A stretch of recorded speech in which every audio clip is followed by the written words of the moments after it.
नमो बुद्धाय। सर्वप्रथम हमारे आचार्य गुरुवर्य गुरु जी के चरणों में मेरा शत शत प्रणाम हो। हम लोगों को मनुष्य जन्म मिल गया है।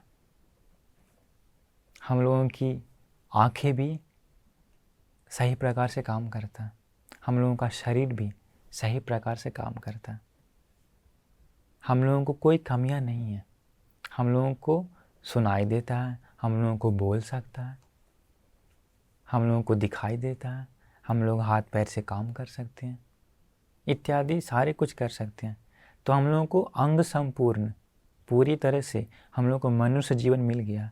इस मनुष्य जीवन में कितने सारे लोग हैं जिन लोगों को दिखाई नहीं देता, जिन लोगों को सुनाई नहीं देता।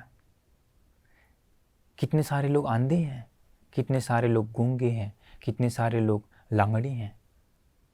लेकिन हम लोगों को अंग संपूर्ण ये शरीर मिल गया, ये मनुष्य जीवन मिल गया। तो हम लोगों को इस मनुष्य जीवन में कुछ करना है, सार्थक रूप से ये जीवन बिताना है। तो इस मनुष्य जीवन को सार्थक बनाने के लिए बहुत बड़ा योगदान होता है कल्याण मित्र का। कल्याण मित्र बोले तो नोबल फ्रेंड्स, जो हम लोगों को सत्कर्म में लगाता है। सामान्य हम लोगों को आगे बढ़ने के लिए, सामान्य मनुष्य लोगों को आगे बढ़ने के लिए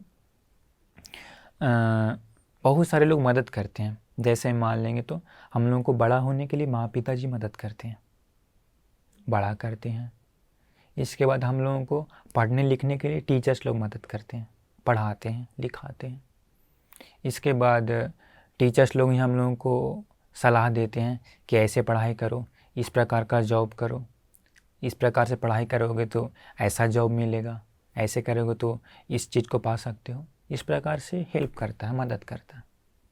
इसके बाद फ्रेंड्स लोग, दोस्त लोग हम लोगों को भी सुख से रहने के लिए, समाज में खुशी से रहने के लिए मदद करता है, आइडियाज़ देता है। तो इस प्रकार हम लोग देखेंगे तो इस मनुष्य जीवन में सुख से बिताने के लिए, खाते पीते जीवन बिताने के लिए बहुत सारे लोग मदद करते हैं। पैसा कमाने के लिए बहुत सारे लोग मदद करते हैं, घर बनाने के लिए मदद करते हैं, शादी करने के लिए मदद करते हैं। सब चीज़ के लिए मदद मिलता है हम लोगों को इस मनुष्य जीवन में। लेकिन परलोक जीवन को सुधारने के लिए कौन मदद करेगा? परलोक जीवन को सुखी बनाने के लिए कौन मदद करेगा? जो परलोक जीवन को सुखी बनाने के लिए मदद करता है उसे कहते हैं कल्याण मित्र।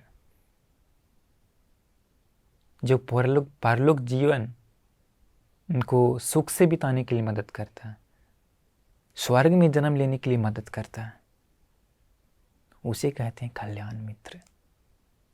तो हम लोगों को कल्याण मित्र का सख्त ज़रूरत है, क्योंकि अगर कल्याण मित्र हम लोगों को नहीं मिल गया तो, हम लोगों के जीवन में कल्याण मित्र नहीं है तो हम लोगों का जीवन असार्थक हो जाएगा, सक्सेस नहीं कर सकते हैं। क्यों? क्योंकि कल्याण मित्र ही बताता है कि अरे ये पुण्य है, कल्याण मित्र ही बताता है कि ये पाप है, कल्याण मित्र ही बताता है कि ये कार्य करना चाहिए, ये कार्य नहीं करना चाहिए, हत्या नहीं करना चाहिए, चोरी नहीं करना चाहिए, व्यभिचार नहीं करना चाहिए, झूठ नहीं बोलना चाहिए, दूसरों को मारना नहीं चाहिए। ये कौन बताता है? कल्याण मित्र। पाप मित्र कभी भी पुण्य में नहीं लगाता है, पाप मित्र कभी भी सत्कर्म में नहीं लगाता है, पाप मित्र कभी भी दूसरों को मदद करने के लिए मदद नहीं करता। पाप मित्र हमेशा अपना लाभ सोचता है, स्वार्थी होता, अपना लाभ सोचता है और पाप करवाने के लिए मदद करता है। कभी भी अच्छे व्यक्ति लोग नशा करने के लिए नहीं बोलते हैं, कभी भी अच्छे व्यक्ति लोग हत्या करने के लिए नहीं बोलते हैं, चोरी करने के लिए नहीं बोलते हैं। इस प्रकार जितना भी हम लोगों से गलत होता है तो वो पाप मित्र के कारण नहीं होता, कल्याण मित्र के कारण नहीं। तो अगर हम लोगों को इस मनुष्य जीवन में कल्याण मित्र मिल गया, तो हम लोगों का कोई कल्याण मित्र है तो हम लोगों को ये जीवन सार्थक बना सकता है। अगर कल्याण मित्र नहीं मिल गया तो हम लोगों को अपाय में जाना पड़ेगा, दुर्गति में जाना पड़ेगा, नरक में जाना पड़ेगा। अतीत में एक घटना हुआ था, भगवान बुद्ध जी के समय होता है। तो देखिए कल्याण मित्र कितना आवश्यक है हम लोगों को अपने जीवन में। भगवान बुद्ध जी के समय एक सेठ का परिवार में एक पुत्र का जन्म हुआ था। तो माँ पिताजी लोग सोचते हैं कि अरे हमारा बेटा तो बहुत ही कोमल है, बहुत सुंदर है, हम लोगों के पास तो बहुत सारा धन संपत्ति है, करोड़ों करोड़ भरा पड़ा है घर में, अरे हमारे बेटे को पढ़ाने लिखाने से कोई मतलब नहीं है, बेचारा हमारा बेटा बेकार में मेहनत करेगा, बेकार में कष्ट पाएगा। इसलिए बच्चा को पढ़ने लिखने के लिए नहीं सिखाया। इसके बाद क्या किया, बच्चा को एक काम सिखाया, मालूम है क्या? डांसिंग। डांस इसलिए सिखाया कि बड़ा होकर के खूब ऐश मौज कर सके। तो इस प्रकार से बच्चा बड़ा हुआ। बड़ा होने के बाद अपना बच्चा का शादी कर दिया, ठीक वैसे ही लड़की से जो लड़की भी अमीर थी, वो भी डांसिंग वगैरह अच्छा से जानती थी। तो इसका भी शादी हो गया। शादी होने के कुछ समय बाद माँ पिताजी का मृत्यु हो गया। अभी पूरा धन संपत्ति का मालिक कौन बना? ये जो छोटा लड़का था ये। तो ये अमीर था, सेठ था, बहुत धनवान था। तो कुछ समय के बाद ये जीवन बिताते समय जब वो राज्य की सेवा में जाता था, मतलब राजा की सेवा में जाता था, हमेशा जाता था, प्रतिदिन सुबह में जाता था, राजा की सेवा करके वापस आता था। तो एक बार जब राजा की सेवा में जा रहा था तो रास्ते में कुछ व्यक्ति लोग थे, पीने वाले लोग, शराब पीने वाले लोग। वे लोग बात किया कि अरे अगर हम लोग इस सेठ जी को पकड़ लेते हैं तो हम लोगों को सुख से जीवन बिता सकता है। ऐसे बात किया। कौन लोग? पीने वाले लोग। तो उन लोग एक आइडिया लगाया, एक प्लान बनाया। उन लोग क्या किया, रास्ता में बैठ करके क्या फ्राई किया हुआ चिकन और दारू ले करके चिकन खाता है और दारू पीता है। पी करके बोलता है अहो भाग्य, अरे इससे ज़्यादा स्वादिष्ट चीज़ दुनिया में कुछ भी नहीं है, अरे ये तो अमृत है, ये तो अमृत है, अरे ये सुख जो नहीं पाएगा उसका जीवन बेकार है। ऐसे बोलने लगा। तो जो सेठ जी था, जाते समय वो जो कुमार था सेठ बन गया था, रात से जाते समय थोड़ा सा रुका और सारथी से पूछता है, ड्राइवर से, अरे ड्राइवर ये लोग क्या बोलता है, इससे स्वादिष्ट चीज़ दुनिया में कुछ भी नहीं है, अमृत जैसा है, क्या है ये? क्योंकि मालूम है वो सेठ जी उस समय तक कभी भी दारू नहीं पिया था, दारू पीने वाला नहीं था, नशा करने वाला नहीं था। तो ड्राइवर बोला कि सेठ जी बहुत ही स्वादिष्ट चीज़ है, शुरू शुरू में थोड़ा सा कड़वा लगेगा, थोड़ा सा मुश्किल होगा, लेकिन बहुत ही टेस्टी है। तो बोला ऐसा तो हम थोड़ा सा चेक करेंगे। तो वो सेठ जी उन लोगों के पास गया, पीने वाले लोगों के पास जा करके उन लोगों से बोला कि अरे भाई क्या है? तो बोला सेठ जी ये बहुत ही स्वादिष्ट चीज़ है, ज़रा अभी चेक करिए। सेठ जी को दिया, पीने के लिए दिया और थोड़ा सा क्या जो फ्राई किया हुआ चिकन था वो भी दिया। उसी दिन थोड़ा सा सेठ जी को स्वाद लग गया। किस चीज़ का? दारू का। उस दिन राज सेवा करके, राजा की सेवा करके वापस आया। दूसरे दिन भी वो भी उसको अभी आदत लगे क्या, दारू पीने का। उसको आदत लग गया किस चीज़ का? फ्राई चिकन खाने का और दारू पीने का। तो देखिए उन लोगों को बताने वाला कोई नहीं था, कल्याण मित्र कोई नहीं था, अच्छा बुरा को बताने वाला कोई नहीं था। अरे सेठ जी ऐसा मत करिए, नहीं तो आपको खतरा होगा भविष्य में, बताने वाला कोई नहीं था। तो जो सारा पीने वाले लोग थे, दारू पीने वाले लोग थे, वे लोग सारा एकत्रित हो गए कहाँ? महल में सेठ जी का। अभी सभी लोग सेठ जी के साथ रहता है, जीवन बिताता है। प्रतिदिन दारू, हजारों हजार लाखों लाखों रुपया खर्चा करके दारू आता था, और बहुत सारा क्या बकरी, इसके बाद मुर्गा, मछली आदि रोज़ काट करके, रोज़ मार करके उन लोगों का मांस को फ्राई करके उन लोग रोज़ पार्टी मनाने लगा, खाने पीने लगा। इस प्रकार देखिए पाप मित्र का कितना खतरा है। वो उसी तरह से जीवन बिताने लगा। धीरे धीरे मालूम है क्या हुआ? धीरे धीरे धीरे धीरे उन लोग प्रतिदिन करोड़ों लाखों लाखों रुपया का पार्टी मनाने लगा। उसमें से कोई कोई पीने वाला लोग था, वो आकर के बोलता है, सेठ जी दूसरे राज्य में उसी जगह पर ऐसा दारू मिलता है जो इतना महंगा है, लेकिन सेठ जी टेस्ट बहुत ही भयानक है, मतलब बहुत अच्छा है उसका टेस्ट, लेकिन बहुत महंगा है। सेठ जी बोलता कोई बात नहीं, मंगवाओ मंगवाओ, धन की कमी नहीं है, पैसे का चिंता मत करो। और एक आदमी बोलता है कि सेठ जी आप जानते हैं उसी जगह पर, उसी दूसरा एरिया में एक ढोलक बजाने वाला है, जो ढोल बजाता है जैसा वो, उसका अंगुली बहुत स्पीड काम करता है, अंगुली दिखाई नहीं देता, लेकिन बहुत सुंदर ढोल बजाता है, लेकिन बहुत महंगा, मतलब उसका जो क्या है पैसा लेता है, जो बहुत ज़्यादा पैसा लेता है। सेठ जी बोला कोई बात नहीं, उसको भी मंगवाओ। और एक आदमी आके बोला कि सेठ जी उसी जगह पर एक नाचने वाली स्त्री है, नाचती है, लगता है बिजली कड़कना जैसा, दिखाई नहीं देता है, इतना सुंदर नाचती है, बहुत पैसा लेकिन लेती है सेठ जी। कोई बात नहीं कोई बात नहीं, उसे भी लेकर के आओ, पैसा भरा पड़ा है। तो देखिए पाप मित्र का खतरा, पाप मित्र का खतरा, जब कोई बताने वाला नहीं होता है, कल्याण मित्र नहीं होता है। अभी इस प्रकार उन लोग रोज नया नया नया नया महंगा महंगा सामान मंगवाने लगा, महंगा महंगा दारू आदि बहुत सारा चीज़ मंगवाने लगा। समय के साथ क्या हुआ, नौकरी भी तो नहीं करता था, क्यों, पढ़ाई लिखाई नहीं किया था, कोई व्यापार भी नहीं करता था।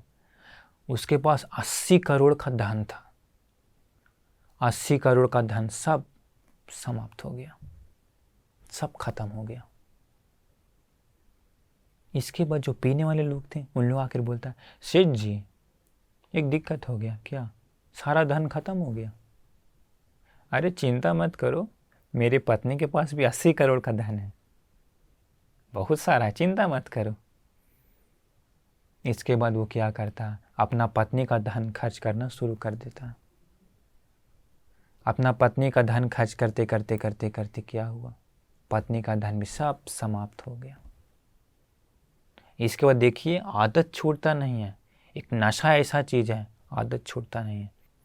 इस दुनिया में 3 कारण हैं जो कितना भी हम लोग करेंगे, कितना भी भोगेंगे, हम लोग का मन नहीं भरेगा, हम लोग तृप्त नहीं हो सकते। वो 3 कारण मालूम है क्या? एक है नींद, कितना भी हम लोग सोएंगे परंतु हम लोग का मन नहीं भरता, कितना भी सो ले कोई व्यक्ति।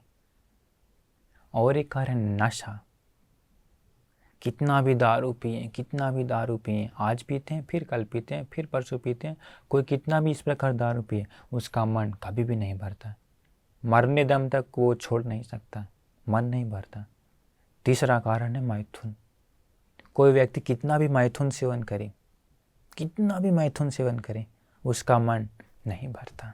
भगवान बुद्ध जी बताए हैं ये 3 कारण, कितना भी करो मन नहीं भरेगा। तो उसी सेठ जी को नशे की लत लग गई थी, तो उसको मन नहीं भरता। अभी उसका क्या हुआ, उसका भी 80 करोड़ का धन समाप्त हो गया, उसका पत्नी का जो था 80 करोड़ वो भी समाप्त हो गया, लेकिन मन नहीं भरने के कारण मालूम है क्या किया, अपना सारा ज़मीन बेच दिया, सारा ज़मीन बेच करके फिर से खर्च करने लगा, वो भी ख़त्म हो गया। लेकिन लत तो लग गया है, छूटेगा नहीं।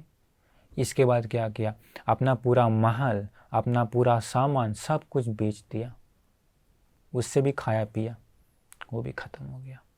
अभी कुछ नहीं हाथ में, सिर्फ एक छोटा सा कटोरा बच गया। उसी समय जो पीने वाले लोग थे सब भाग गया। क्यों? पाप मित्र, पीने वाले लोग, वैसे लोग तभी तक रहते हैं जब तक पैसा है, जब पैसा ख़त्म होगा सब गायब हो जाता है। आप भी अपने जीवन में देखिए, अगर आपका भी कोई पाप मित्र है तो आप जब तक पैसा खर्च करते हैं तब तक वे लोग साथ रहेगा, जब पैसा खर्च करना ख़त्म हो जाएगा उन लोग गायब हो जाएंगे। पाप मित्र का स्वभाव है, सब गायब हो गया। अभी बेचारा वो सेठ जी भिखारी बन गया, बूढ़ा हो गया था, उसका पत्नी भिखारिनी, दोनों कटोरा लेकर के भीख मांग रहा। ऐसे रास्ते में जाते समय भगवान बुद्ध जी एक दिन देखते हैं उसको, देख करके मुस्कुराते हैं, मुस्कुरा करके पूछते हैं आनंद, पीछे बनते रहते हैं, ये दिखाई दे रहा है ये दोनों? जी भगवान। आनंद, ये लोग अगर जवान के समय में चीवर पहनता तो, भिक्षु बनता तो इन लोग मुक्त हो जाता, भव सागर से पार हो जाता, अपने मन की सारी गंदगी को नष्ट कर देता, संसार सागर से मुक्त हो जाता। लेकिन इन लोग उसी समय का सही इस्तेमाल नहीं किया, अपनी उम्र का सही इस्तेमाल नहीं किया, जीवन का सही लाभ नहीं उठा पाया। अगर ये व्यापार शुरू करता तो पूरे इस शहर में सबसे फर्स्ट सेठ बन जाता, सबसे अमीर सेठ बन जाता। लेकिन इन लोग पाप मित्र के कारण इन लोगों को वो लाभ खत्म हो गया। अगर मध्यम समय में भी कम से कम चीवर पहनता तो, भिक्षु बनता तो इन लोग को मुक्त होने का चांस था, मुक्त हो जाता दोनों। अगर उस समय भी कम से कम कोई व्यापार शुरू करता तो सेकंड, द्वितीय सेठ बन जाता पूरे शहर में। लेकिन अभी इन लोगों के पास सारा पुण्य खत्म, सारा धन खत्म, सारा अंदर जो पुण्य था सब खत्म हो गया। अभी इन लोगों को कुछ नहीं कर सकता, ना ही लोकोत्तर सुख पाया, ना ही मुक्ति का सुख पाया, ना ही स्वर्ग का सुख पाएगा, ना ही ये जन्म भी अब सुख से बिताएगा। आनंद देखो, पाप मित्र का खतरा। इन लोगों को कल्याण मित्र नहीं मिला, इन लोगों को कोई मार्ग दिखाने वाला नहीं मिला, इसलिए इन लोगों का जीवन अब बेकार है। अब इन लोग मरने के बाद नरक में जाने वाला है। तो देखिए, उन लोगों के पास भाग्य था लेकिन उन लोग उसका सही लाभ नहीं उठाया। क्यों? कल्याण मित्र नहीं मिला। इसलिए हम लोगों के जीवन में भी, आप लोगों के जीवन में भी कभी कभी भाग्य होगा, नहीं दिखाई देता, लेकिन जब कल्याण मित्र का संगति होगा, कल्याण मित्र का मुलाकात होगा, तब आप लोगों को अपना भाग्य चमका सकते हैं। नहीं तो वो भाग्य खत्म हो जाएगा ऐसे ही, जैसे उन लोगों का खत्म हो गया। इसीलिए कल्याण मित्र का संगति अति आवश्यक है। हम लोग एक जो बताए थे पहले भी, 4 लोग थे अतीत में, धन संपत्ति वाले लोग थे, 4 बहुत अमीर आदमी लोग थे। वे लोग भी क्या करते हैं, बहुत ऐश मौज करते हैं, पाप करते हैं, खाते पीते स्त्री दूषण करते हुए, ऐश मौज करते हुए वे लोग भी मर जाते हैं, वे लोग भी नरक में जाते हैं। हम पहले बताए थे पहले बार। तो उन लोगों को भी कोई कल्याण मित्र नहीं मिला, पाप मित्र ही उन लोगों को मिल गया था। उन लोगों को भी अच्छा राह दिखाने वाला नहीं मिला, इसलिए उन लोग अमीर होते हुए भी जीवन बेकार। इस जीवन तो सुख से बिता लिया, इस जीवन तो अच्छा से खाते पीते रह गया। क्यों? धन संपत्ति था इसलिए। लेकिन परलोक का जीवन कहाँ सुधरा, परलोक का जीवन कहाँ कल्याण हुआ। ये जीवन में हम लोग को जो धन संपत्ति मिल गया किसी को, तो हम लोगों को, आपको, ये पिछले कर्मों का फल है, पुण्य कर्मों का फल है। लेकिन कर्म भी अनित्य हो जाता है, धीरे धीरे धीरे खत्म होता है। तो अगर इसी जीवन में हम लोग अगर नहीं करेंगे तो सही कर्म, हम लोगों को परलोक में सुख नहीं बिता सकता। इसीलिए इस मनुष्य जीवन को सार्थक करने के लिए कल्याण मित्र का संगति अति आवश्यक होता है। इसलिए हम सभी लोगों को कल्याण मित्र का संगति मिलेगा तो कितना अच्छा, बहुत ही आवश्यक है हम सभी लोगों को। इसलिए हम सबको, आपको सबको कल्याण मित्र की संगति मिले, अच्छे मित्रों की संगति मिले, यही मेरी कामना होगी। सबका कल्याण हो, सबका मंगल हो, सभी लोग सुख से जीवन बिताएं। नमो बुद्धाय।